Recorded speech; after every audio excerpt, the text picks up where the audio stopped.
मस्जिद नहीं जाती।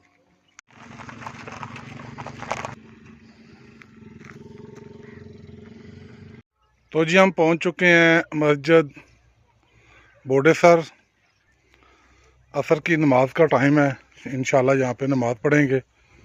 बूढ़े सर मस्जिद, यहाँ पे बोर्ड लगे हुए हैं। ये वज़ू खाना है, गुजरगाह है, दाएं बाएं कब्रें हैं। और ये कब्रें अपनी बनावट के लिहाज से पुरानी दिखाई दे रही हैं। यहाँ पे कोई बंदा मौजूद नहीं।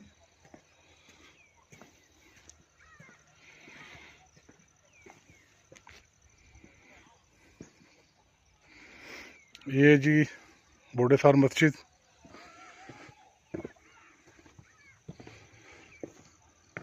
ये